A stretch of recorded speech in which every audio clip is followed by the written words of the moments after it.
Good afternoon, everybody, and thank you for joining us in our Teacher Professional Development webinar today. Let me go ahead and take this off of the screen so everybody can see us.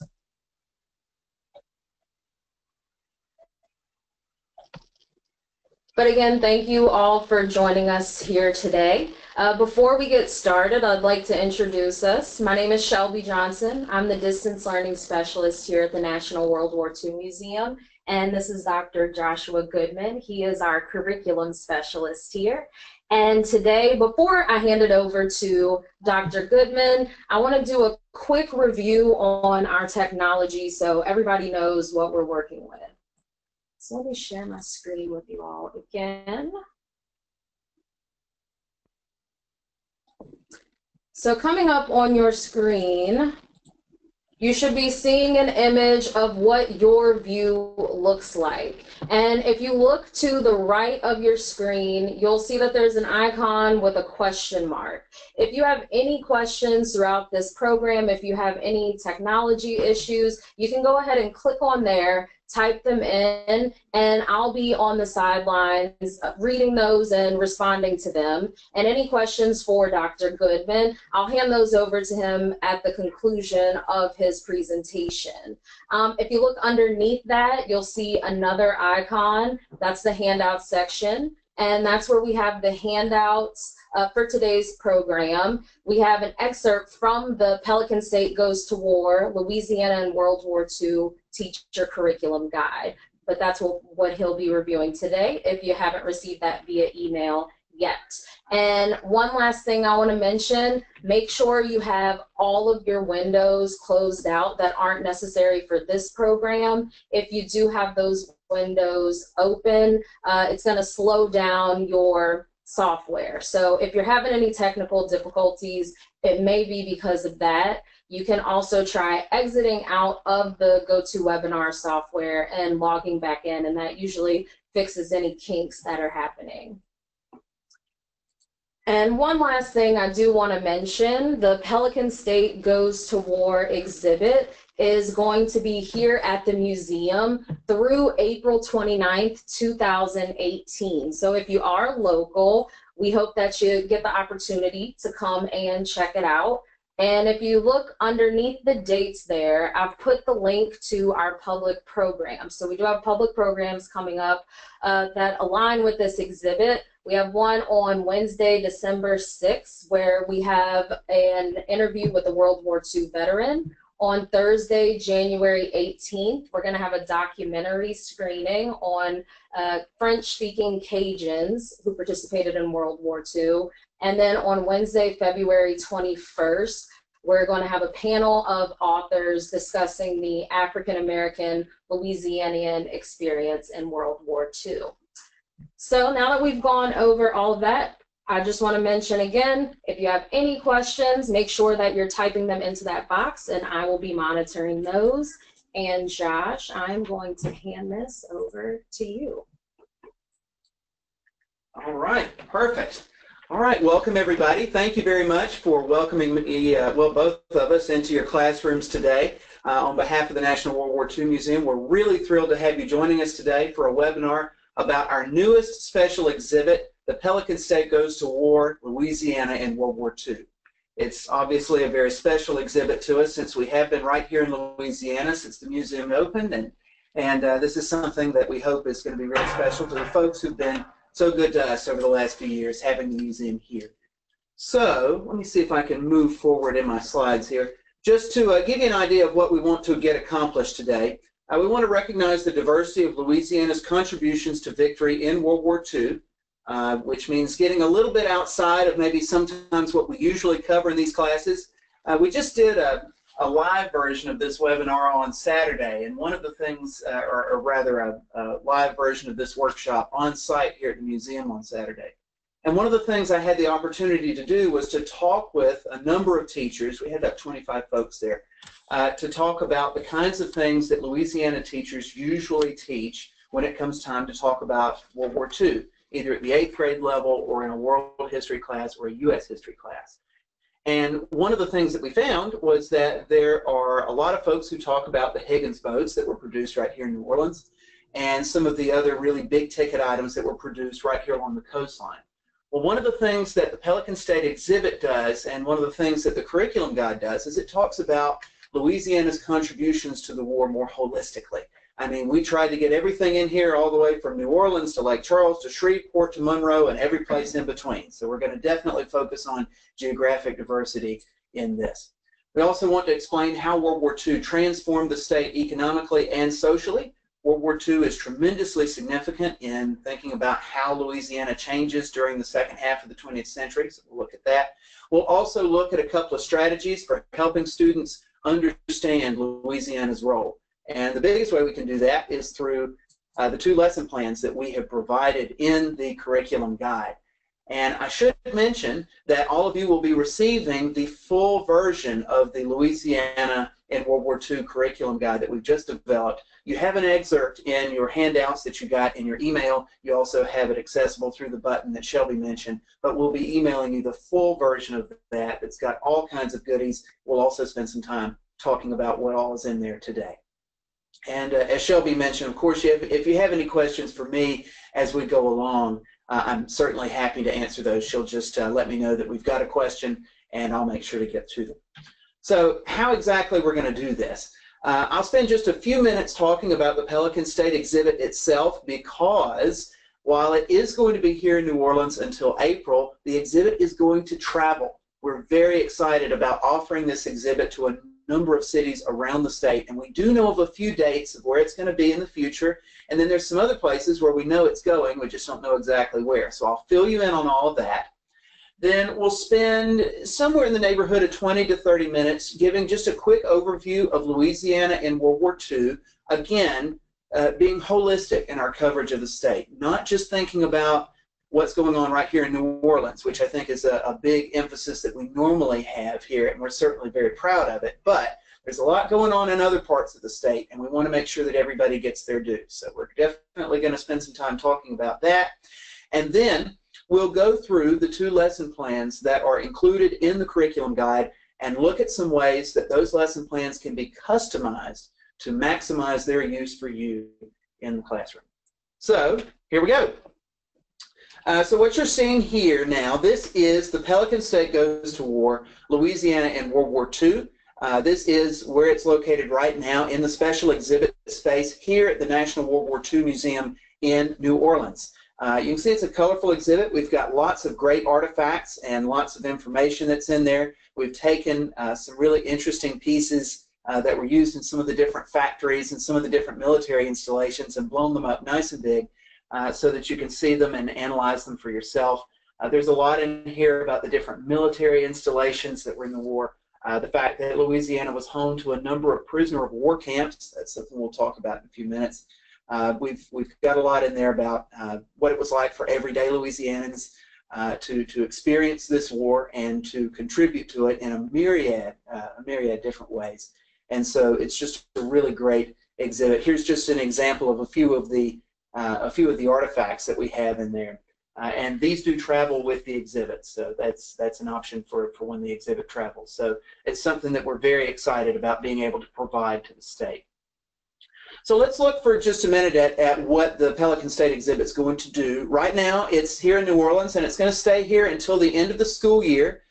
We do have a field trip that we offer, by the way, that goes with that. If you're interested in bringing your students to come and see the Pelican State exhibit while it's here in New Orleans, we do offer a field trip where one of our museum educators actually takes the students through the exhibit and sort of guides them through getting the most out of it. And then there's also a classroom exercise that goes with that as well. After the exhibit leaves here in April, it's going to Shreveport starting in September of 2018. It'll be there through January of 2019. You can see that it's also going to Winnsboro and Alexandria, and then we've got some other dates in there where we don't know exactly what days it's going, when it'll be there, but we know that it's going to places like Lake Charles, Lafayette, Hammond, Monroe, and all of that. So if you're interested in knowing more about that, obviously we're certainly very glad to tell you what we know and to let you know so that you can plan going to the Pelican State exhibit when it comes closer to your city. So I'd like to start this next phase off. Before we go into a review of what of sort of how Louisiana is impacted by World War II, I would like to ask this question of you. What do you teach about when you teach about Louisiana in World War II? I'm also curious to know about how much time you have to teach about World War II in your classes. I know that for some of you it's quite lengthy because you're in a class where you have a little bit more freedom. But I know that some of us are on a very strict pacing guide. Some of us are doing AP, and you've got a very limited time because you've got so much to get in there because of the courses, because of the different units that have to go in for the course to prepare those students for the exam. But I'm curious to know what kinds of things you teach about when you're teaching about Louisiana and World War II. So use your question icon there and just type in a few items. It doesn't have to be anything too formal or complete sentences. Just name out a few keywords, and I'll get Shelby to tell me what kinds of things you guys are telling me about. So, all right. So here we go. So we've got African Americans in World War II, the POW camps. That's good. We had a few folks who were surprised last weekend to learn that there were as many POW camps in Louisiana as there are. There's actually over 50 different POW camps in Louisiana during the course of the war. Higgins Industries, Chenault, General Chenault, of course, of the Flying Tigers, helps to get he serves in a private capacity serving the Chinese Air Force before the war even starts. Nothing, sadly. Okay, well, hopefully we can get you some information today to where you can very easily just insert it right in there into your unit. The Louisiana Maneuvers, absolutely. Getting about a week to do it. I see one person's got 2 weeks here. Okay, so this is pretty good. All right. Oh, we got one more coming in. Let's see. Fort Polk. Okay, so we've got somebody who's maybe over there in the Fort Polk area, real close in Rapides Parish. Very good. All right, so that's pretty typical. That's about what we got last weekend when we did the on-site version of this. A lot of folks talk about the Louisiana Maneuvers, which we'll talk about today as well. A lot of folks talking about Higgins Industries. It's hard to miss. I mean, we were tremendously important to getting those folks onto the beaches at D-Day at Normandy. So lots of good stuff there. Okay, that's helpful. I hope that what we can do in this next section is to give you some information that will not just help you to help your students think about what's going on in Louisiana in World War II, but also help you contextualize what's going on worldwide and to help connect some of the bigger events of World War II with what's going on right here in Louisiana. I think that one of the most difficult parts that we face in trying to help students understand the magnitude of World War II is helping them relate to it and helping to link what's going on in World War II with something real from their own lived experiences. And I think that by talking about what's going on in Louisiana during the war and connecting that to some of the big ticket items that we talk about in the regular rundown, things like Normandy, things like the Merchant Marine, getting materials to both major theaters of the war in Europe and the Pacific. I think that we can really help students move along there. So let's start out by talking a little bit about where Louisiana was when Hitler started tiptoeing through the tulips in the 1930s. Obviously, Louisiana is pretty seriously affected by the Great Depression. Much like other states nearby, southern states that are particularly agricultural in nature, Louisiana's farmers were pretty hard hit by the fact that prices for some of the major agricultural commodities in this area went way down. Cotton being at the top of that list, but also rice and sweet potatoes and other major crops. Sugar not quite as much, but certainly rice and sweet potatoes and cotton, and that was enough to do a serious number on Louisiana's economy. In addition to that, Louisiana was still operating for much of the 1930s under the political machine that had been set up by Governor and then Senator Huey Long. And one thing that Governor and then Senator Long did that kind of hampered Louisiana's efforts to come back from the Great Depression is that up until 1936 or so, Long did everything in his power, well, up until the mid-30s, we'll say, because he gets assassinated, of course. But up until that point, Governor and then Senator Long did a lot to actually prevent the federal government from sending relief into the state of Louisiana. And the reason for that is because Governor Long and then Senator Long operated a system of patronage politics, where the governor and senator and his political machine would essentially give out favors to people in return for political fealty or loyalty. And so because of that, programs such as what the Roosevelt administration was developing, all those alphabet agencies that were coming out of Washington in the early 1930s when Roosevelt takes over, those kind of were a threat to the Long Act programs. And so for a long time, the Long administration and then his successors actually tried to block the federal programs from taking root in Louisiana. At one point, the legislature actually passed a law prohibiting anybody but state authorities from administering aid in the state of Louisiana. And so for a number of years, the Roosevelt administration's efforts to assist Louisiana actually languished a good bit. And so the amount of money the amount of federal money that was being spent here was actually quite diminished by that. However, Long is assassinated, and then his successor, Governor Lesh, who takes over, I think, in 1936, he actually reversed a lot of that and cut a little deal with the Roosevelt administration. Roosevelt was up for re-election in 1936. Of course, he was running for his second term at that point. And the Lesh administration cut a little deal, and in exchange for Louisiana's support, the Louisiana delegation to the Democratic Convention, in exchange for their support for for supporting Roosevelt and the administration, they got the federal government, the Roosevelt administration, to actually spend some of that WPA money, some of those other Depression-era agencies, to bring some of that money to Louisiana. So that kind of corrected some of the problems that had existed during the Long era. And so things started coming out a little better in the late 1930s for Louisiana. The low prices were still a pretty significant problem.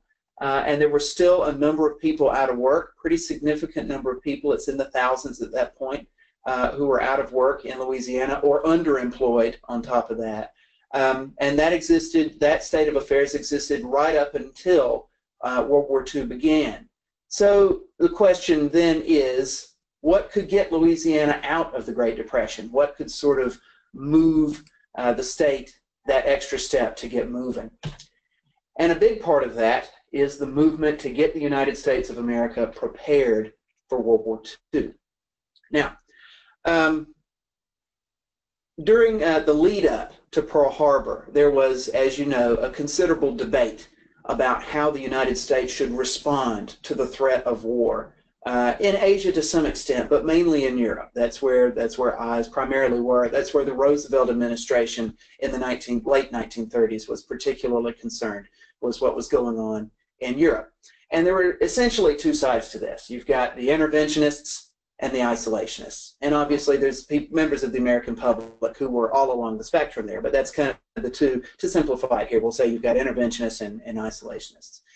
And both sides, interestingly enough, as the situation began to deteriorate in the late 1930s, both sides actually gave some support for strengthening the United States military. Now, in 1939, the United States military was actually quite small because, as you know, from in the 1920s and 1930s, there was a tremendous movement to sort of isolate the United States from world affairs. There was even a committee, a congressional committee called the Nye Committee in 1935 that published a report saying that the United States only got into World War I because bankers and lenders and the munitions industries had really seen a lot of dollar signs involved in the United States getting involved, and so that they had essentially sort of shanghaied the Wilson administration getting the United States into World War I.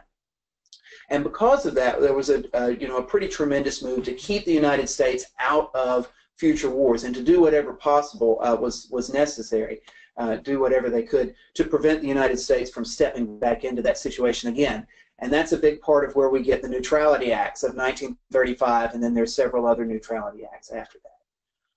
So you've got, again, you've got isolationists and interventionists looking at this, and they're looking at the United States military, and in 1939, the Army at that time only had about 174,000 active service members. That puts it something like the 17th or 18th, somewhere in there, largest military in the world. At that point, we had a smaller military, a smaller army at least, than Portugal. Smaller than Portugal. I mean, that's just tremendously small. And even in this very isolationist mood that the United States was experiencing in the 1930s, even with those two oceans, separating us from these very volatile areas, even with the Atlantic and Pacific to protect us, that still made a lot of people very nervous. And so both isolationists and interventionists began to call for the United States to better prepare itself, to defend itself, not overseas. At least the isolationists didn't want to see that happen overseas, but for the United States to be more prepared to defend itself at home. And they went about this for two completely different reasons. The isolationists, we'll start with interventionists because this one's a little more obvious. The interventionists wanted to see the United States military built up because they believed that it was inevitable that the United States was going to have to get involved in some way or another in what was becoming the Second World War. Interestingly enough, a lot of isolationists also believed that the United States needed to build up its military, but not to send it abroad, but rather to create a deterrent to keep Hitler or the Japanese or whoever from thinking that they had a shot at actually defeating the United States in its home territory. So to make a long story short, there's a lot of movement towards getting the United States military better prepared for a potential involvement of some kind in World War II. Now, why does that matter for Louisiana? Well, you got this big influx of people, right, who are coming into the United States military. You got to train these people somehow. They've got to be prepared. You can't just pick people up off the street and put them into a uniform and send them out onto a battlefield. They've got to be trained. And so we've got a bunch of people who need training, and they need to be trained very quickly because the world situation is likely to demand their presence on a battlefield at any moment. So the United States Army in the late 1930s, particularly once George C. Marshall becomes the head of the armed forces in 1939, they start looking for ways to train a large number of people for military service very quickly. And so in 1940, they look at Louisiana and decide to hold a series of war games in Louisiana that come to be called the Louisiana Maneuvers, which it sounds like some of you have been teaching about. And I am really thrilled about that because it's an amazing story. So why would you choose Louisiana? Anybody want to take a shot? If you want to jot in on the message thing, why would you choose Louisiana to do your war games? What's so great about Louisiana?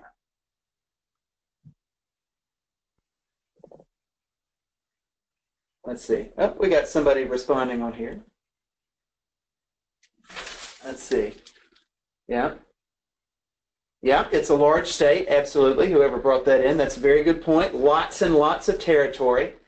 Yeah, climate, excellent. Yes, Louisiana has a variety of different climates and a variety of different sort of geographies to choose from. You've got some uplands in the upper part of the state. You've also got swamps. You got lots of different bodies of water that you can practice different kinds of maneuvers, different kinds of invasions. Yeah, you just got a lot of different choices here. And most importantly, there are parts of Louisiana that are very sparsely populated, particularly in the central to northern part of the state, which happens to be where the Louisiana maneuvers were mostly conducted. And that's certainly why Louisiana caught the U.S. Army's eye when they were looking for a place to do this. So let's talk a little bit about what the Louisiana maneuvers actually consisted of, because this is a pretty cool story. All right, so if you look at the map here, and I'm going to see if I can get my pen going here. All right, here comes the pen. All right, there we go. All right, so we've got two different, what they did here was they wanted to set up a scenario. They wanted to create a scenario that was as realistic as possible for the soldiers who were going to be participating in this. And they wanted to set it up kind of like something that might take place over in Europe. All right? And so what they did was they set up this scenario where there were two countries that were having some trouble. Kotmec and Almat over here. Well, maybe red wasn't the best color for the best color choice here, but you see what we're working with. We got Cotmac and Almac. All right, and you can kind of see where the names of these things came from. If you look at this, you got Kansas, Oklahoma, Texas, Missouri, and Kansas here. That's Cotmac. And then Almat, of course, is Alabama, Louisiana, Mississippi, Arkansas, and Tennessee. So not exactly the most creative names, but hey, you know, they're working on a shoestring budget. So here we go. Cotmac and Almat were having a disagreement over rights to the use of the Mississippi River for trade. Cotmac wanted access to the Mississippi River so that they could get goods coming from this upper part of their country so that they could get those out to the Gulf of Mexico. However, as you can see, Almat controlled the territory on both sides of the Mississippi. So Cotmac and Almat got into some diplomatic negotiations at Memphis, is where they were allegedly having these diplomatic discussions. But as diplomatic discussions sometimes go, things weren't going well. And so in this scenario, they were telling soldiers, what would we do if all of a sudden a military option was necessary to settle this issue?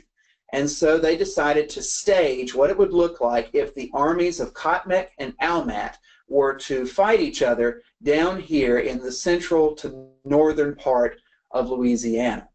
And so they set up battlefields essentially in you know, the same kinds of maneuvers, the same kinds of units that would be fighting each other in a real battle. And they did all kinds of things to let me get down here so I can advance my slide. They did all kinds of things so that they could simulate what the battle would actually look like. They piped in sounds of guns firing and big artillery shells being fired. In some cases, they actually fired them for real, but obviously in some areas that wasn't possible. So in some cases, they used loudspeakers. And they also equipped the soldiers with much of the same equipment that they would be using if they were doing this for real. However, as you can see in this photograph here, I don't know if you can quite tell, but that is not actually, those are actually number 10 cans that are on a stick right there. And these are guys who are participating in anti-aircraft defense here. And here we've got this guy's using binoculars, but this gun right here, that's also not real. This looks like it may be a couple of shovel handles, or it might be a set of post hole diggers or something like that. But they've set this up to be as realistic as possible, and so they calculated how long it took soldiers to do certain things, how well they responded to orders. They took a lot of notes on what kinds of communication devices were needed and how long it was needed to get messages from place to place. And the reason why this was so important is that while military planners are really good at kind of crunching numbers and finding out how much they need of different things and making good estimates about how long it's going to take to do certain things and how many people they're going to need to do certain things, no one really knows for sure how a lot of this stuff is going to work until you actually simulate it in some way, or you have to do it on the battlefield for real. And so what these games allowed these folks to do was to actually get an idea of what exactly these warplanes would actually look like in practice. So really, really important for Louisiana because it is a very important contribution. But here's something else to keep in mind. It cost the Army in 1940, it cost the Army, what is it, $87,000 a day.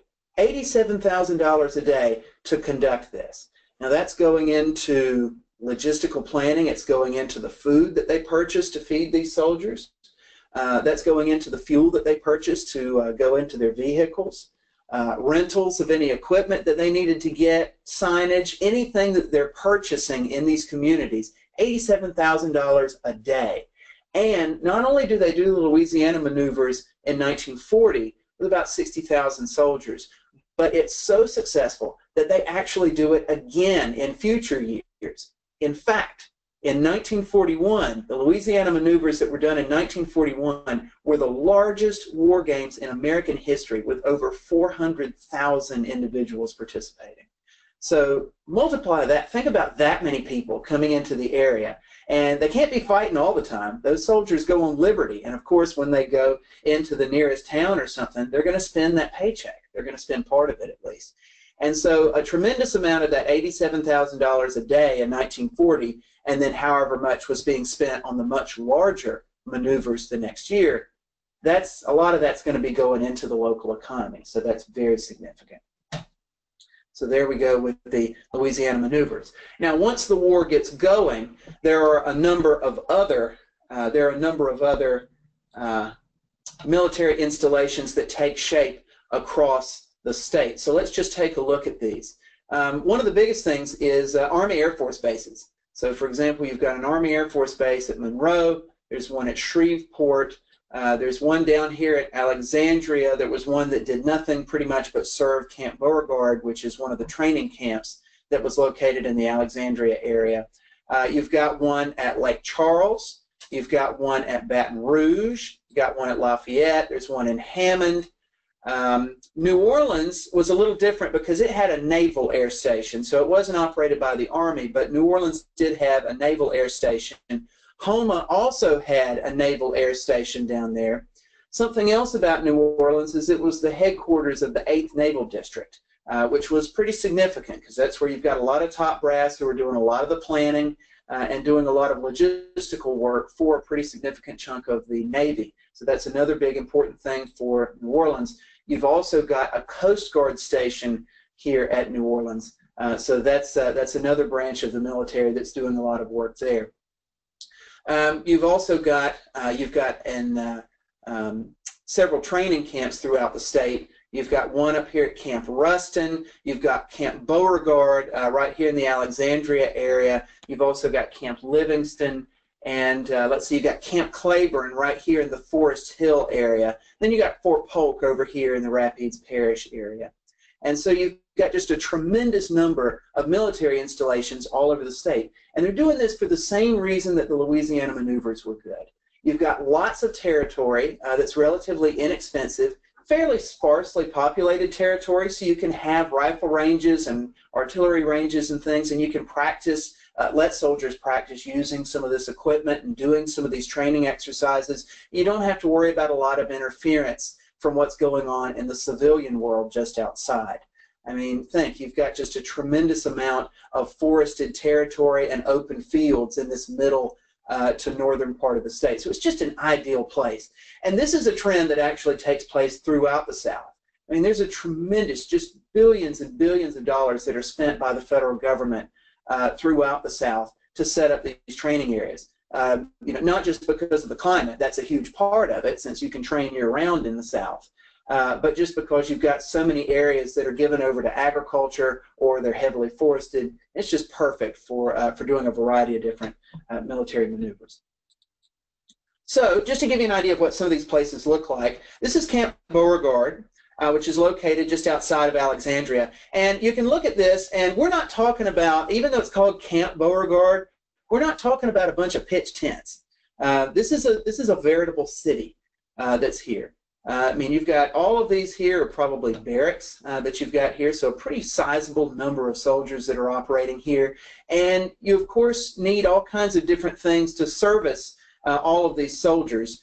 This is a map from Camp Claiborne, which is located just south of Alexandria there. And just look at the list of things that are on this map, all the different things that it took to sort of serve the soldiers who are here. You've got a theater, you've got a USO club, you've got an outdoor theater, you've got a chapel, you've got a bank, Red Cross Center, cafe, a service station, that's where you're going to get your fuel and stuff. You've just got all kinds of different things here. WAC barracks, because you've got WACs who are training there, a dental clinic even, everything that's necessary to take this camp, which is populated pretty much as as you would have a small city. And I mean, Lord, they've even got dog kennels, look at that. So just a pretty tremendous undertaking. And you've got several of these throughout the state, Camp Ruston, Camp Polk, Camp Livingston, this one, Camp Claiborne that we're looking at, Camp Lachey and Metairie, just a really tremendous undertaking, each of these training camps. Now this one, Camp Ruston, I wanted to show this one to you because it's a nice sort of segue into the next piece of thinking about Louisiana's military contributions. If you look here, they've got a guardhouse. And the first question that came to me is, well, who exactly, are they afraid that soldiers are going to escape or something like this, you know, having this watchtower like that? And then if you look, they've got all this barbed wire and stuff. And who are they trying to keep from getting out? Or who are they trying to keep from getting in? And in reality, if you dig around, it's actually not so much them trying to keep people from getting into the camp, but it's people getting out. Camp Ruston, as well as a number of other camps in this area, served as prisoner of war camps during World War II. Camp Ruston being one of the largest, and so that's why you've got a guardhouse here and all this barbed wire fencing. You see that quite a bit. Louisiana had over 50, I think the number is 54, prisoner of war camps across the state who were holding Axis prisoners, mainly Germans. Okay, and they came from all different parts of Europe at different times. It really got big in 1944 once the United States gets onto the European continent after the Normandy invasion. And so it begs the question, why would you choose Louisiana to be the home of all of these POW camps? Anybody want to take a crack at it? Why Louisiana?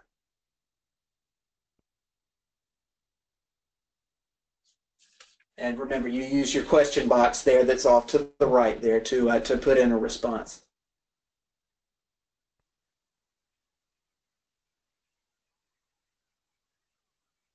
Good point. It's far from major metropolitan areas. You know, and that's a good point, because there were a number of them. There weren't that many locations where prisoners of war were used really close to New Orleans or Lake Charles. You do have one prisoner of war camp in Iowa, not that close, not that far from Lake Charles. Let's see, what else? Transportation, absolutely, being a little farther from major centers of transportation. Oh, good point. Loss of local labor. A lot of prisoners of war did work in Louisiana agriculture. We've got photographs, I think we've got some in the exhibit, of prisoners of war who are in Louisiana fields cutting sugar cane and picking sweet potatoes. Foreigners stick out. Good point. Absolutely. It'd be kind of difficult to keep prisoners of war in an area where you've got sort of folks from lots of different parts of the world. Maybe some areas where accents are a little short. Let's see. Oh, and we've got fewer German Americans in this area. Exactly. That's another good point. A little farther north in the German Triangle, it might be a little easier for these guys to blend in if for some reason they were able to escape. So absolutely, all good reasons for having prisoners of war in Louisiana, and that's exactly right. It was fairly isolated. This was a place where if they were to escape, and that happens from time to time, that it would be really difficult for them to blend into the area. So I just want to look at an example of a couple of different POW experiences during the course of the war. This is the crew. This is a photo of the crew of the U-505, which is now a museum ship up in Chicago. And this is the crew of U-505. It was captured right before D-Day in 1944. And the crew was brought to Camp Ruston to be imprisoned. And I wanted to show you this photo because if you look at it, they don't exactly look terribly glum about this experience. You know, we hear a lot about prisoner of war experiences being really grueling and really terrible. And in many cases they are. But something about the prisoner of war experiences here in Louisiana is that they have even though they're prisoners, and this is something that sometimes it can be difficult for students to understand, prisoners of war does not mean that they've committed a crime per se. It's in some ways it's almost like the prisoners that you take and capture the flag to some extent. Their crime, in a sense, was that they are the enemy, and that, you know, the rules of war say that if you capture somebody of the enemy, that you can keep them as prisoner. But of course, there are rules governing that for at least the countries that adhere to those rules. That's of course the Geneva Convention, and there are a number of regulations about what exactly you can and can't do with prisoners of war. The United States does a pretty good job of adhering to those rules, and so when you look at the prisoner of war experience in Louisiana, while these guys were prisoners and their movements were pretty severely restricted, it's not like they're sitting around in striped outfits, chaining, doing harsh manual labor all the time. If you look here in the photo here, this group of German POWs actually had the time to build a model castle. I'm not sure if this one mimics a particular castle from a particular spot back home, but you can also see that they had a camp canteen. They could actually earn these bits of money to spend at the canteen. And you might be thinking to yourself, well, why did they need to be paid in scrip?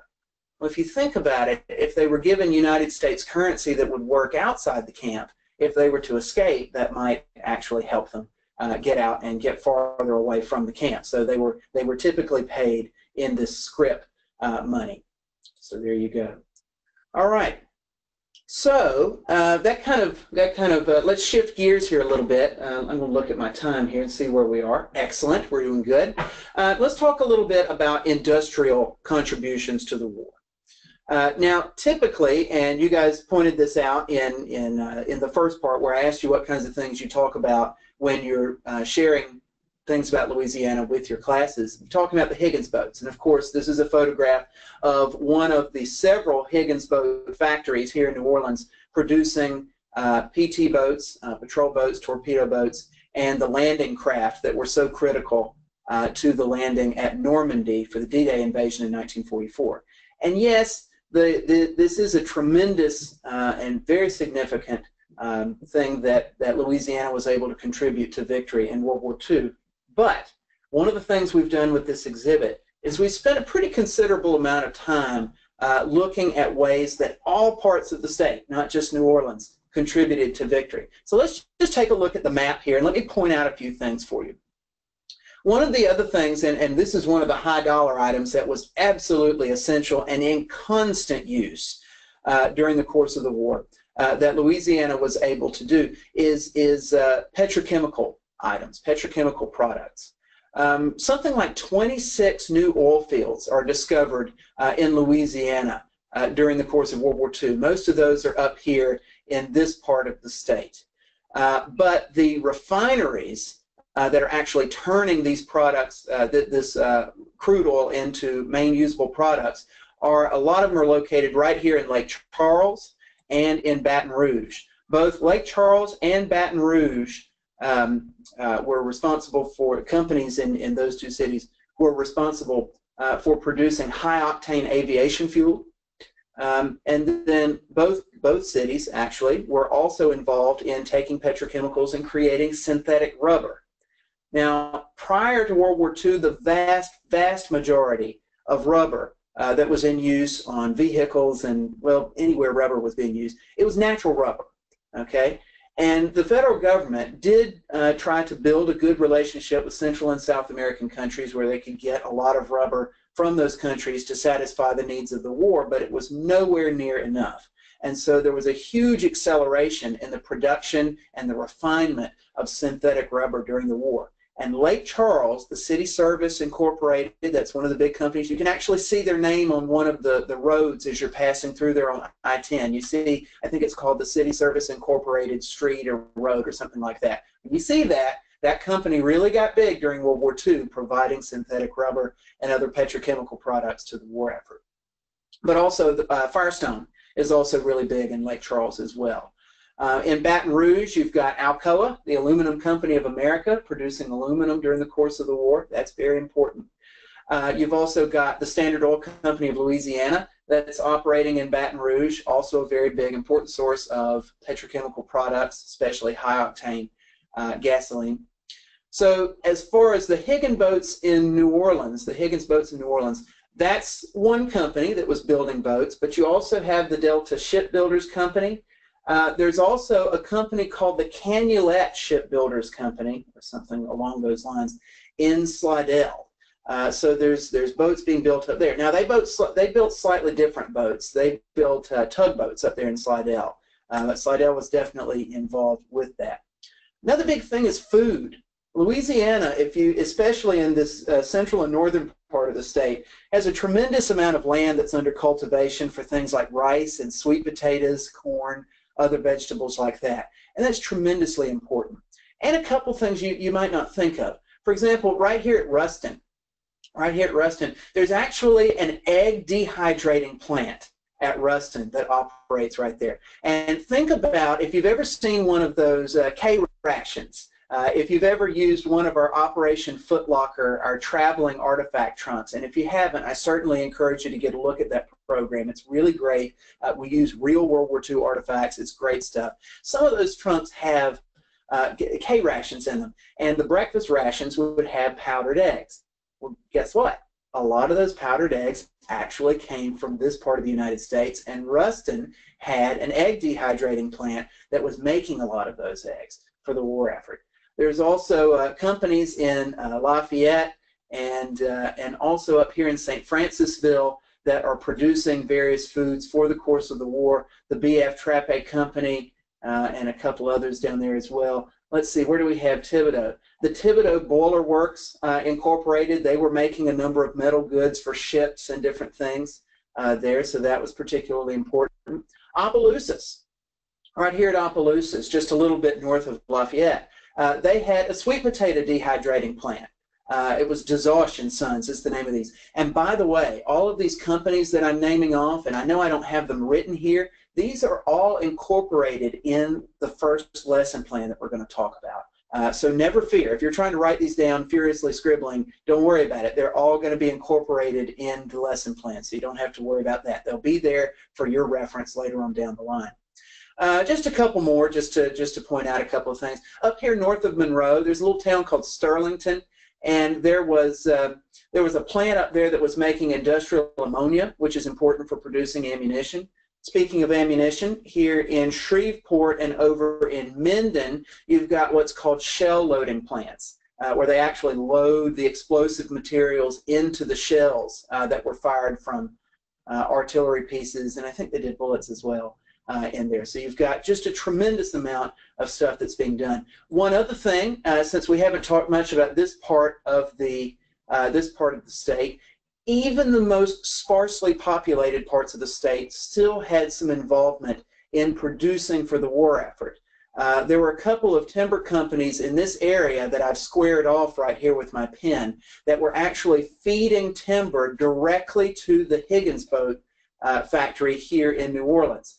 And so, we talk about New Orleans being so essential to building the Higgins boats and making them available for D-Day. Well, those boats are actually made out of wood, which is part of what makes them so unique and what makes them of such light draft. And a lot of the wood for those actually came from forests in the north central part of Louisiana. So as you're looking at the map here, there's no part of the state that was left out of the production miracle that was the United States arsenal of democracy in World War II. Something that I hope that all of you will have a chance to share with your students and understand and help them understand just how important this state is for victory in World War II. So I want to share just a little bit more beyond industrial stuff about how World War II affects society in general. And I love teaching with photographs, so I thought we'd start off with this photo here. Just thinking about what it's like to live inside of a war. It's really difficult for us to convey this to our students nowadays because there's nothing in their lived experience that could possibly touch what it was like to live inside of World War II. This was a world, this was a moment when it was not possible to breathe, let alone go outside your house and do anything without being touched in some way by the war effort. Oh, you need to get in your car and go somewhere? Well, your gasoline is rationed. Not only that, but you're being bombarded with propaganda messages telling you that you shouldn't go anywhere in your own car. You should go to a ride-sharing club and you should go with someone to conserve gasoline. If you went to the grocery store to go and get some kind of food for your family, well, not only are you going to need cash when you get to the cash register, in many cases you're also going to need ration points, because many different products were being rationed at this time because they were so necessary for the war effort, so that we could make sure that we were feeding not just everybody here on the home front, but also everybody overseas. In addition to that, you've got just a tremendous number of civilian defense tasks that were needed. people who were watching the skies to see if there were enemy aircraft coming. Here in Louisiana, levee watchers. You got people who were called block leaders going around and telling people what they needed to do if a blackout were called or an air raid signal were given. You could not get away from this war. And so one of the ways that people dealt with that was they just went ahead and leaned into this idea that it was the patriotic thing to do, and it was the only way to be, was to go all in for the war effort in World War II. So that's kind of what we're seeing here. Everybody's gathered up here for a parade. I think this is in Shreveport, and that used to be something that happened quite a bit. Anytime a community did really well at buying a lot of war bonds, or maybe there was a new factory that was starting to do something defense related, they would have a big parade or something like this. It's a nice visual reminder of just how much people bought into this. So going on down the line, and just to give you an idea of how much the war sort of disrupted traditional family lives and things. That's another huge part of this. It may be difficult for students to understand, is just how much the normal family structure of a home with, some of the men folk going off to war, women working in factories, women helping each other take care of families, child care, and going off and running businesses in their husbands' or male relatives' absences. Just a tremendous amount of disruption in how things go. And this is an example that we have from the exhibit that I really like because I think it's very illustrative. This is Beulah Dugas. She grew up in Coteau Homes. I hope I'm pronouncing that right. Those folks from St. Martin's Parish will probably write in and say that I'm not, but I'm going to try. Coteau Homes. And so she grew up there, and when the war broke out, the first thing that she did was she took a job over in neighboring St. Martinsville, and she was sewing soldiers' uniforms. There was a place over there where there were a number of folks sewing soldiers' uniforms. But then there was a recruiter from the Delta Shipbuilding Company who came around, and they were looking for volunteers, including women, to move over to New Orleans and take up jobs in the shipbuilding industry, doing a variety of things, doing welding, drawing up plans, just doing clerical work, all kinds of tasks. Because the supply of men who would normally be working in the shipbuilding factories was quite low at that point, women like Beulah were very much in demand. And so she did. She moved over to New Orleans and got to working for the Delta Shipbuilding Company, and she lived there with, I think, 11 or 12 other women from the area that she was from St. Martin's Parish, and they all lived together and had homes together, and had that home together. And so, if you think about how that affected the families that they came from, the kind of home that they were living in and that living situation, and how that affected, everything all the way down to, the fact that they were probably eating a lot close to the factory rather than getting all their food from home. There's just a tremendous number of everyday living factors, tiny little things that change as a result of this. And speaking of food, because I love all of that, just to say a little bit more about the rationing bit here. This is the rationing board in New Orleans. We'll blow through this since we talked a good bit about rationing. You'd have to actually line up and get your ration stamps every time that they started a new rationing period. And of course, this is what they look like. We include these in a lot of those Operation Footlocker traveling trunks. So this is what they look like. And the red and blue stamps went for different kinds of goods. And the ones in the back there, like with the tank on it, sometimes what those ration stamps would actually count for, sometimes they changed. Sometimes what they would actually buy you actually changed a good bit. And again, these didn't replace cash. You still had to pay in cash for what you were getting. You just had to pay the ration stamps as well. And what that did was it made sure that no one could hoard a bunch of stuff on their own. They made sure that everybody had access to the same amount of stuff, so to speak, stuff being a technical term. And just to give you an idea of how important these ration books were and how serious they were. I think some students probably look at these, especially if they hold one of these ration books in their hand, and they're like, this is like Monopoly money. This wasn't for real. If you forgot your ration book, nobody was going to they weren't going to refuse to sell you something just because you didn't have your ration book. Oh yes, they did. Oh, yes, they did. Look here. This is an excerpt from the Times-Picayune in New Orleans. Okay, and if you look at this, it actually says lost ration book number 2 issued to Bertha.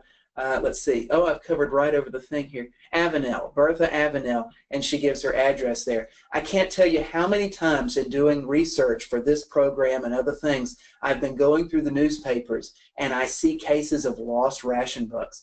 And that's because if you did lose one of your ration books, you had to move heaven and earth to convince the local war ration board that you had really lost it and that you hadn't just given it to somebody so that they could have more stamps, or that you were actually keeping it, something like that. It was just like if you had lost $100 and so you went to the bank and said, I lost my $100, can I get another 100? The bank usually doesn't go for that, and neither did the local war rationing boards. So another aspect that we talked about a little earlier that I think is important for students to understand is the degree of voluntarism that was experienced during the course of World War II.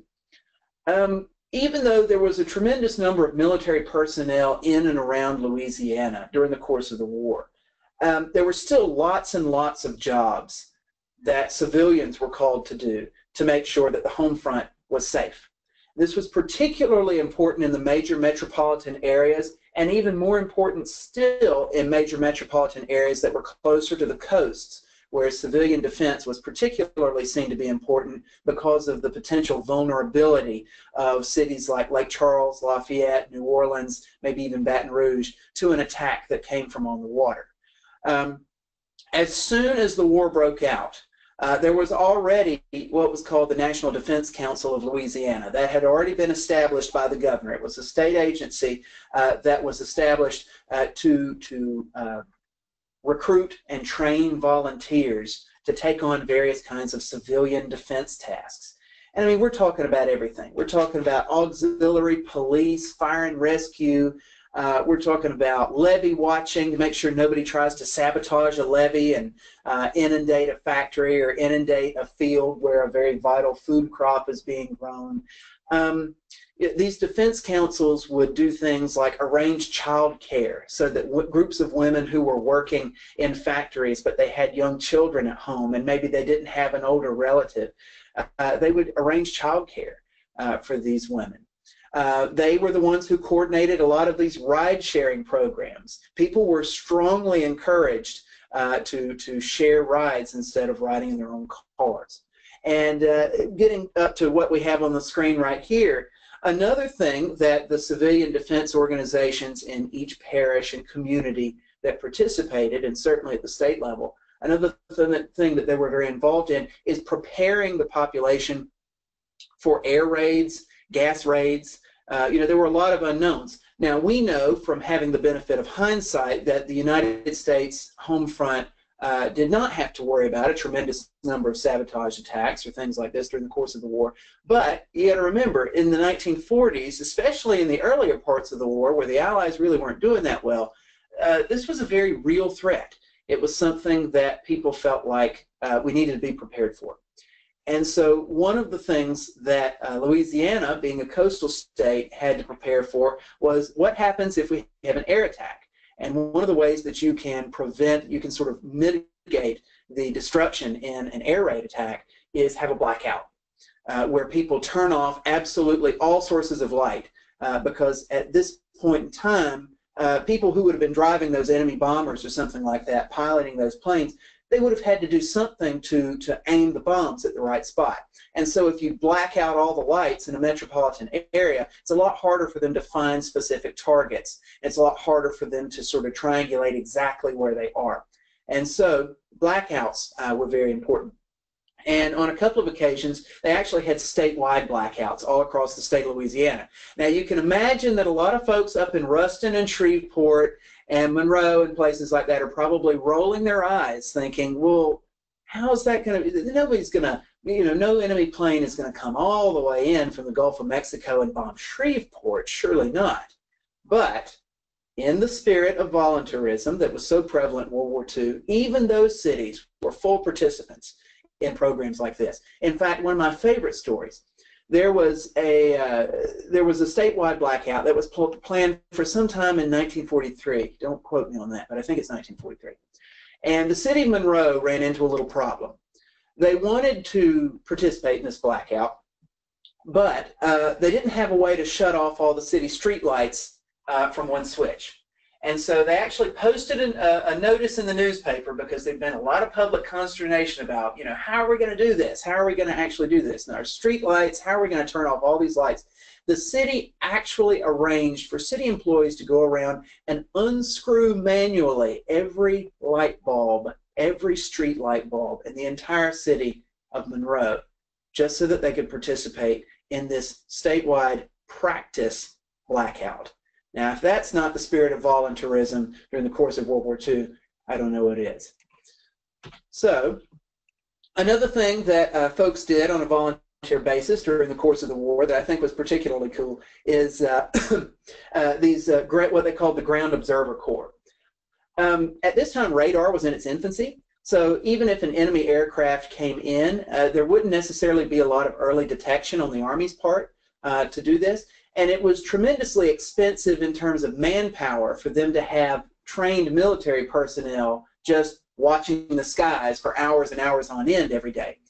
And so what they did was they co-opted these local defense organizations, civilian defense organizations, and they encouraged people to volunteer to go to high places in their community. Sometimes they used towers like this. This one's actually from Madison County, Florida. I couldn't find one specifically from Louisiana, but I know they were here because they're described in a number of the written sources that we have. Sometimes they use towers. We've had reports of people using church steeples, the tops of tall buildings, any place where you could get to where you wouldn't have any distractions and you could really get a good look at the sky. And people, these people would be trained in what United States aircraft look like, as well as what enemy aircraft look like. In fact, they had these bakelite, this sort of early plastic, rubbery plastic type things, models of these planes that they would give out for training aids. If you can find those on eBay, they're very, very rare because they degrade pretty badly. But anyway, they would train these people up to identify the aircraft, and then they would that's what they would use to determine if they were seeing enemy or friendly aircraft. And then here in Louisiana, of course, since we have so many levees around here, you had people watching the levees as well. So we're looking at about 30 minutes left in our program, and I want to make sure we've got plenty of time for questions. So I'm going to go through this next part pretty quickly with the curriculum guide. And I just want to remind everybody, because I know we've got a couple more folks that are in since we got started. And I just want to remind you that everybody's going to get a complete copy of the Pelican State Goes to War curriculum guide. I'm going to give you the downloadable version, and we're going to be able to mail you a print copy of this as well. So I'll email you to get the right information. If you're, I think we've got the school on the form that you use to get into this webinar. One way or another, I'll figure out where your school is so that I can mail you a copy, a print copy of this. We just got them printed the other day. And so the handout that you have that's available to you through the webinar is an excerpt. It's an excerpt that we're going to go through now, but I'm going to get you the whole thing coming up soon so that you'll have it. So here's what's in the webinar. Here's what's in the curriculum guide.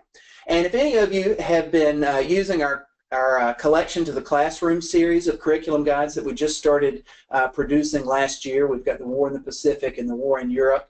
Ask us about that. If you haven't gotten a copy, we'd be glad to get you set up with one. We've structured this very similar to that.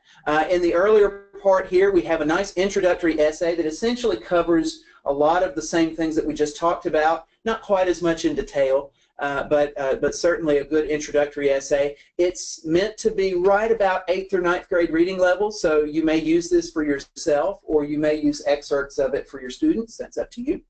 We also have a couple of sections I'll show you in just a moment. World War II in Louisiana by the numbers, lots of great statistics. Who's who in Louisiana during World War II. That's some mini biographies of different kinds of Louisianians who were involved in the war effort that you can use. And then, of course, we have the 2 lesson plans, which we're about to look at now. So just to show you, this is that World War II in Louisiana by the numbers. And this is not the entire section. This is just an excerpt of it here. Just to show you, I mean, these big ones, gosh, I love it. You want to talk about how significant World War II was for Louisiana in bringing it out of the Great Depression. $1.7 billion spent by the federal government on war contracts in Louisiana. And I mean, that's going, I mean, it's going to companies that were doing things, it's going to the military, but I mean, a lot of that money gets spent in paychecks and in buying supplies and things for these companies. It goes right into the local economy, quite a bit of that $1.7 million. And then look at this, I love this number as well. Over $1 billion in war bonds purchased by Louisianans just during bond drives. That doesn't include the money that people actually got deducted from their paychecks on a regular basis. That's just in war bonds being purchased. You want to talk about voluntarism. That's people who have just gone through a depression willingly giving money to the federal government on top of their taxes to support the war effort. Over $1 billion in Louisiana, in the South, one of the poorest regions of the United States because of the Great Depression, and look what they're doing. Just incredible. So we've got lots of good statistics like that for you. To give you an idea of what we've got in the way of the mini biographies, this is what they look like. We've got 6 of them in there.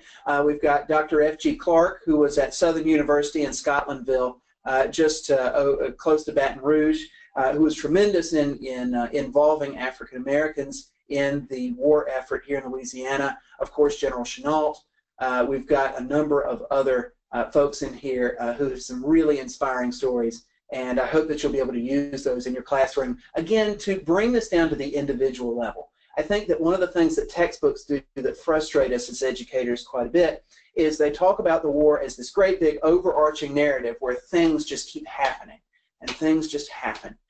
And we never actually get to see how individuals experience the war. Well, this is a way to bring the experience of Louisiana in World War II down to the individual level. But enough about that. Let's talk about these lesson plans. So the first lesson plan is called Louisiana Helps Win the War, and you can see the objectives here. There's 2 main things that I really wanted out of this lesson plan that I hope that you'll get, and I think our group on Saturday got this and was able to do a lot with this, and I hope you will as well. Number 1, I wanted to make sure that we could do something that would reveal to students that it's not just the big coastal cities that are contributing to the war effort. It's not just it's not just New Orleans, it's not just Lake Charles, it's not just Baton Rouge. Every corner of this state is involved in Louisiana's contribution to victory. And so that's number 1, is making sure students get that.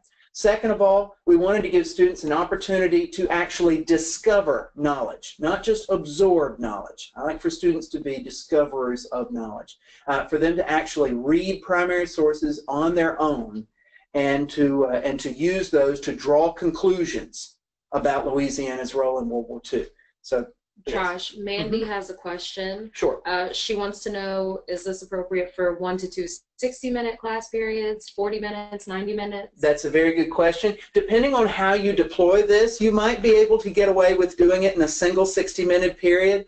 I'm going to hazard to guess that with 8th graders, you're going to want to stretch it into 2, or do some of the early spade work in phase 1 of the lesson plan, have them do it for homework. There are a number of different ways you could play with this. We workshopped it pretty thoroughly on Saturday, and I'll try and share with you some of the ideas that the teachers this past Saturday had.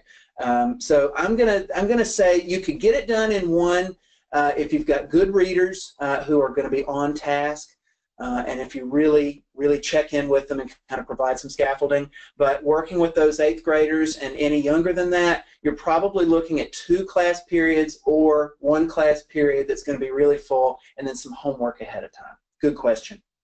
So how this works, and if you've got the handout, you can follow along with me here. So the first thing that you do is you ask students, you get them in the right mindset by asking one of my favorite questions when talking about the home front. What do you think the Allies needed to win World War II? And the way I do this is I don't provide any scaffolding for this at all. Let the students use their imagination, okay? They know enough about war in general that they should be able to at least get this conversation started very much on their own. Some of them are going to be able to carry this conversation to its logical conclusion without a whole lot of help. But some of the first questions, some of the first responses to this you're going to get are things like tanks, guns, planes, ships, people, stuff like that. Get the big stuff down, you know? And let them go until they're pretty much exhausted, getting you the big stuff, tanks, ships, whatever. And then challenge them to think further. Take one of the big ticket items. Take a ship, take a tank, take a gun, take a person, whatever you want, and say, all right, what goes into making a ship? You need metal, you need rope, you need wood, you need glass, you need plastic parts, you need wire, you need gaskets, you need an engine, you need screws, you need rivets, and just the list goes on. And then see if you can get even smaller. What does it take to make a rivet? You need a machine to make a rivet. You need the raw material metal to make a rivet. You need, somebody who knows what they're doing to make a rivet. You've got to have shipping to get that rivet from the place where it's produced to the place where it's going to get used. Keep going until you have absolutely filled your whiteboard completely up with stuff that's needed to win a war. It doesn't really matter if you make an exhaustive list or not. The point is to impress upon students how tremendous the needs were, the magnitude of what it took to produce the goods necessary for victory in this war. And wherever your students take the conversation, go with them. Let them drive it, because I think, and this is something that you can have them work on in groups or individually, do it as a quick write. You can deploy that in a number of different ways. So have fun with that. It's one of my favorite things to do, and it's very effective. It gets them thinking, and it puts them in charge of their own learning. I love it. All right? So the next thing that you do is you say, all right, well, what parts of that come from Louisiana? Some of them may have some prior knowledge that they can activate. Some of them will, might be able to take some guesses. They might say, well, we know about Higgins boats. Higgins boats are produced, so boats. We know that boats are produced there. And we know that, we know that rice and sugar and things like that are grown here. So that's something that's there. And then, get as far as they want to go with that, and then say, all right, well, what let's do now is let's take a look at some primary sources, and let's see if these primary sources can give us a clear picture of what is being produced in Louisiana to win the war effort, and where is it being produced. All right? So what we've done is in the lesson plan there, you have what I've called the Louisiana and World War II scrapbook. And what it has is a series of newspaper excerpts, newspaper clippings. And these are not, you'll notice these are stylized. These are just excerpts in here. You'll notice, for example, there's some ellipses and things. Just because I know that, you've got a variety of different reading levels going on in your classes, I wanted to shorten these down so that the newspaper excerpts would not be too long for you to be able to get this whole thing done in a class period.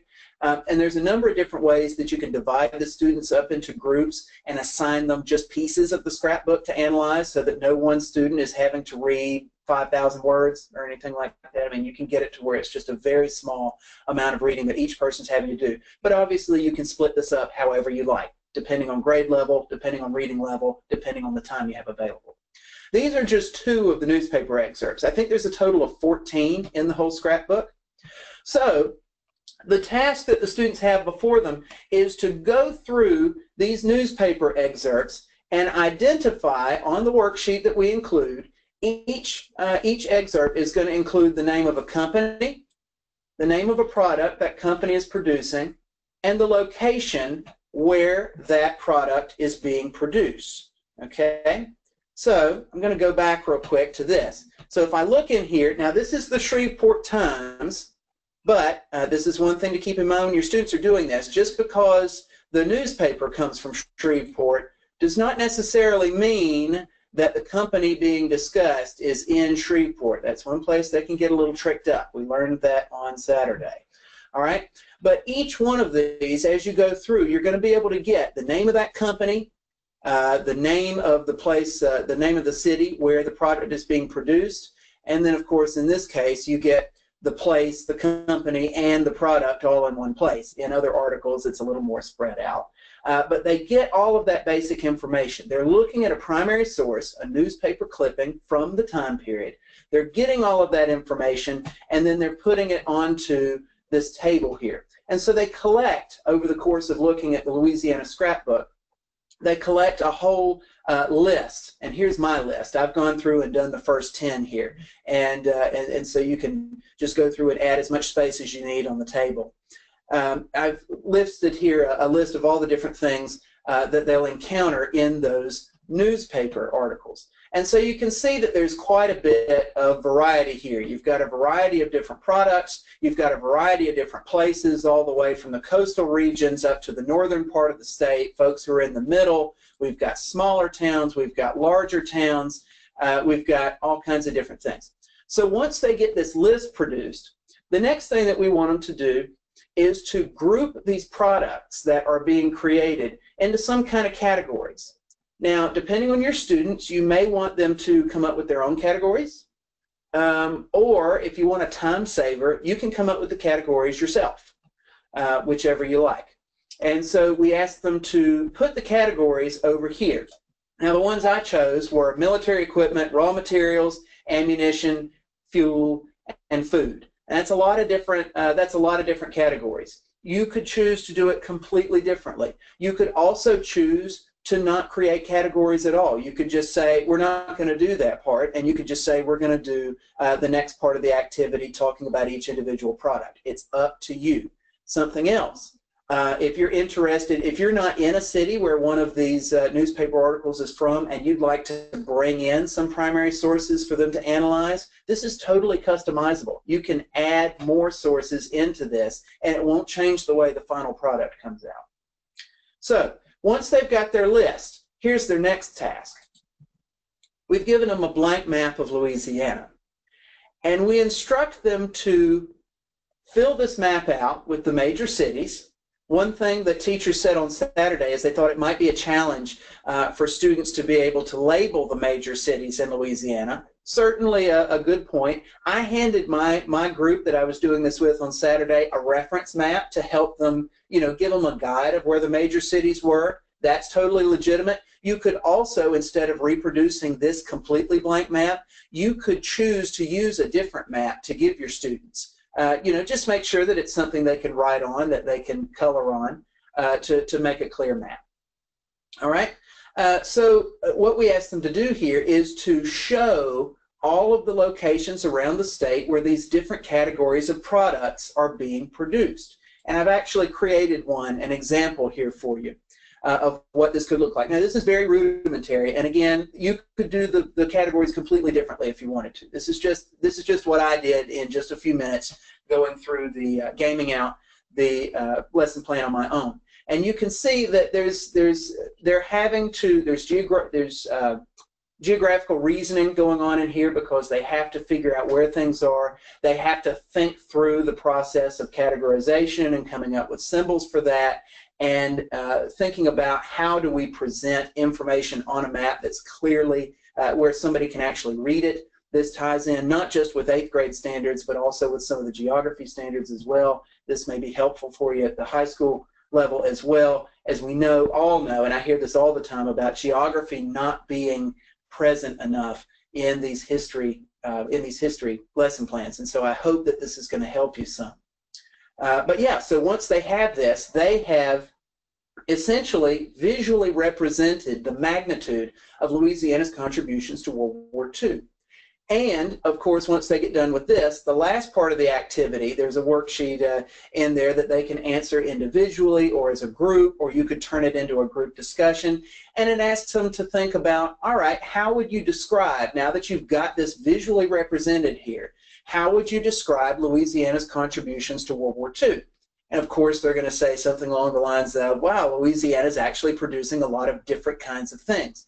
One of the things that you can do to help them drive that home is if you still have that list of things that your students came up with on your whiteboard, the ships, the tanks, the stuff that goes in the ships and tanks, where the stuff for the ships and tanks come from, all that kind of stuff. If you've still got that whiteboard full of stuff, you could ask the students to help you circle all of the things that are on that list that Louisiana was helping to produce, and that usually has a pretty significant effect. We did that on Saturday, and it really helped to visually drive home the fact that Louisiana had its hands in all kinds of aspects of defense on the home front. So that's that.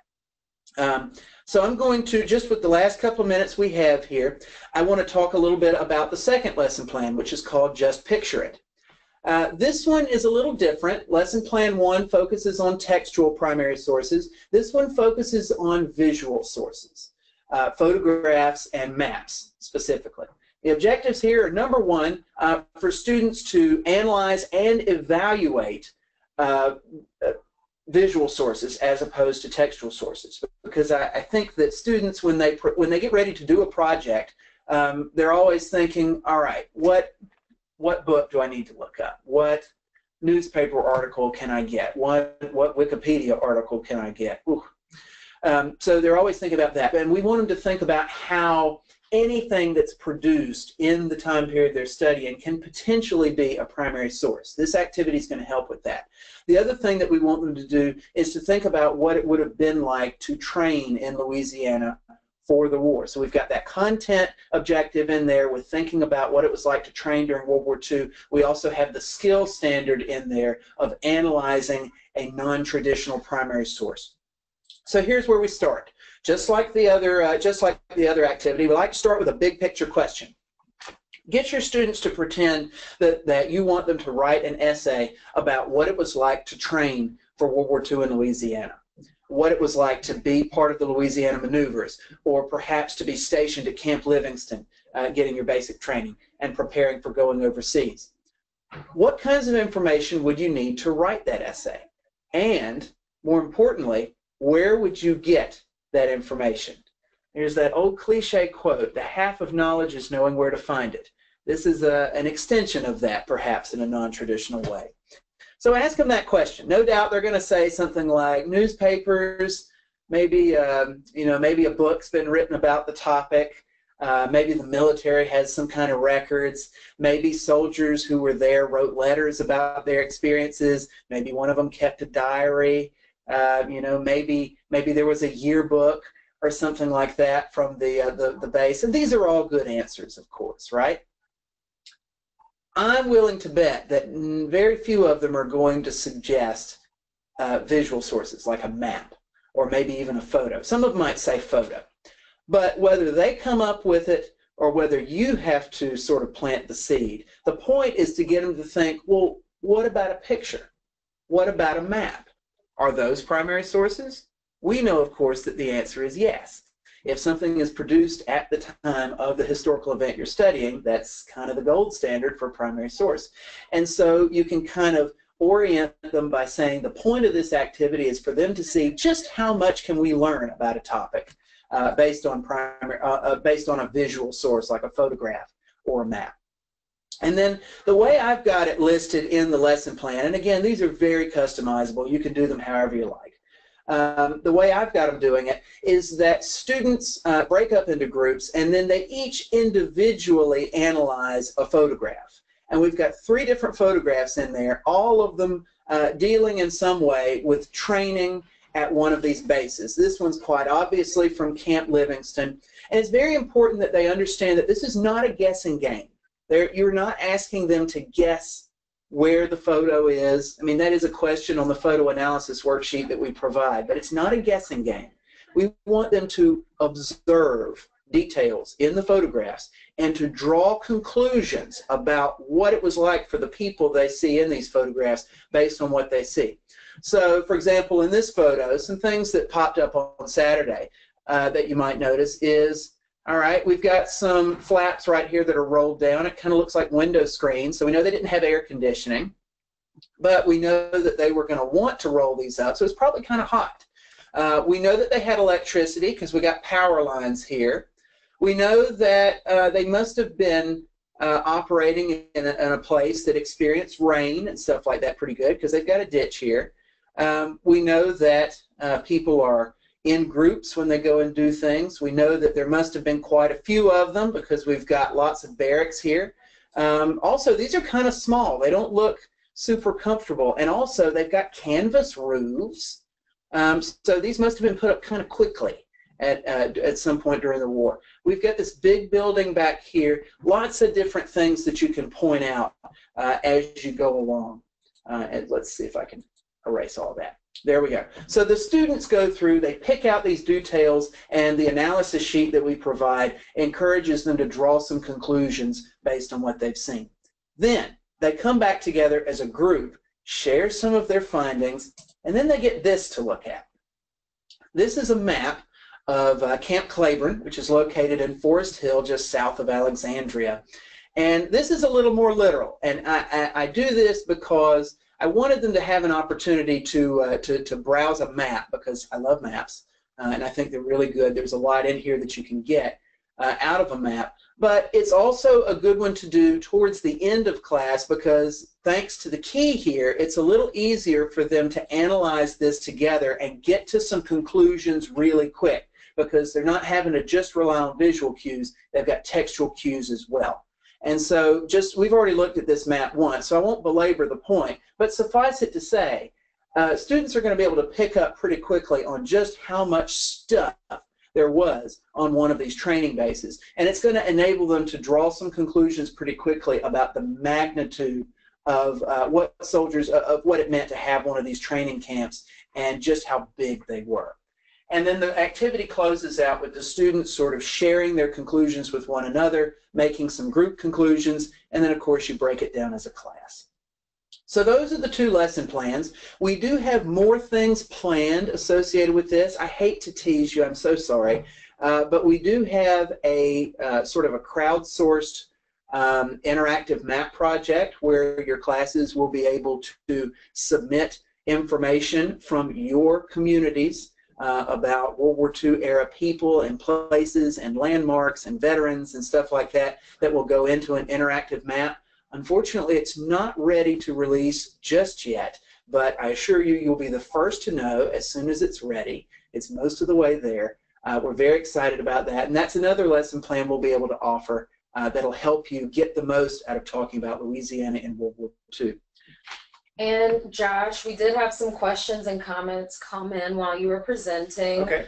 I'll start with Mandy, who suggested for lesson plan number 1, okay, teachers use a large tablet pad of paper, and that would probably make sense because you can rip the pages off, especially the ones with the sticky back on there that you can place all along the top of the classroom. That would be awesome. It also means that you can do this anywhere, like if you're doing it with a really big group or something like that, and that allows the students to do these things in groups, so you're not relying on one whiteboard. You can actually have them working on it as groups, and then they can stick it up together.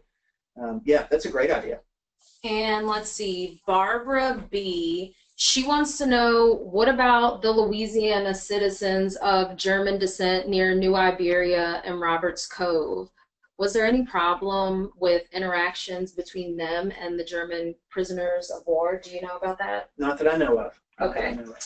And let's see, Kenneth wants to know if you have any suggestions as to where they can begin the search for local newspapers from the war years. Okay, that's a good one. So I'll tell you where I got a lot of the newspapers for this lesson plan was newspapers.com.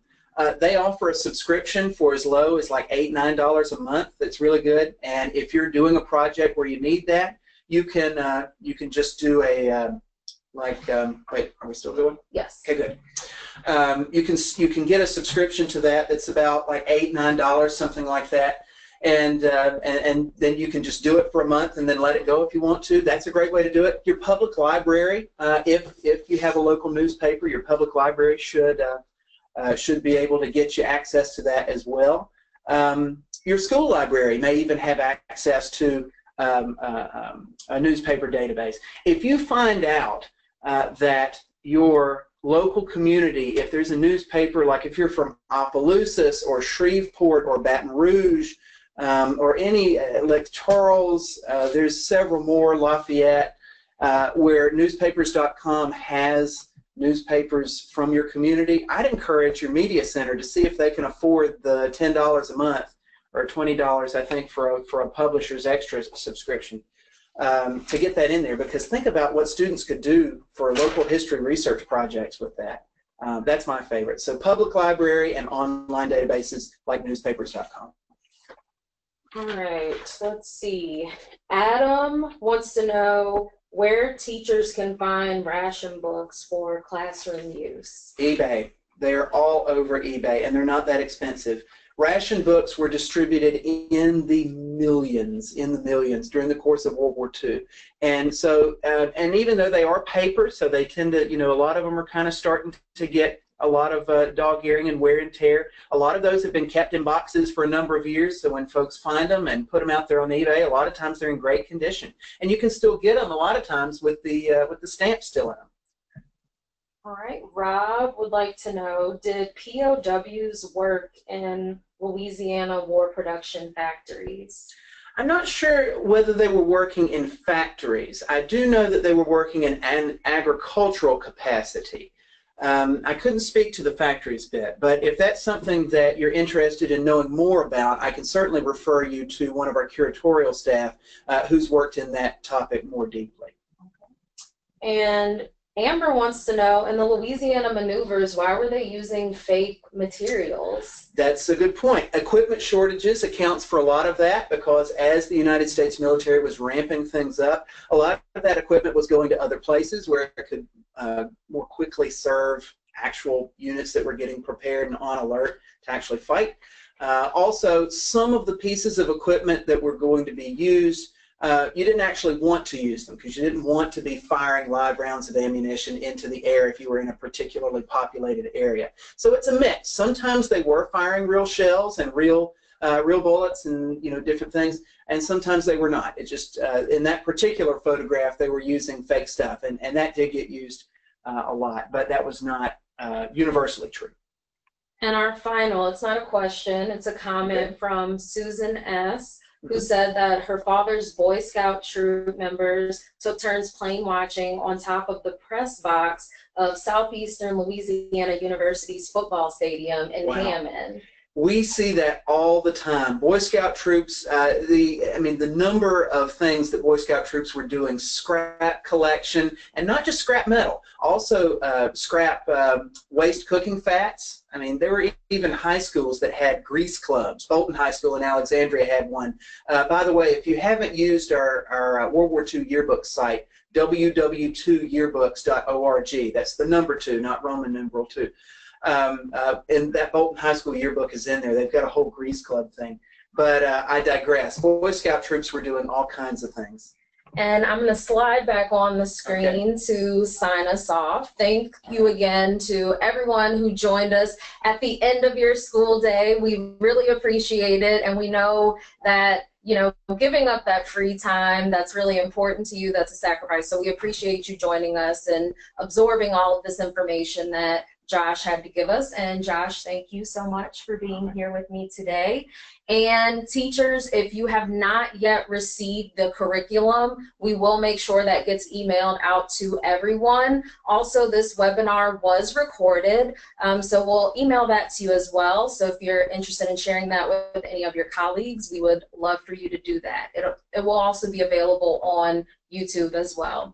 But thank you again. If you have any questions, comments, concerns, you can send an email to distancelearning@nationalww2museum.org. Thank you again, everyone. Bye. Bye.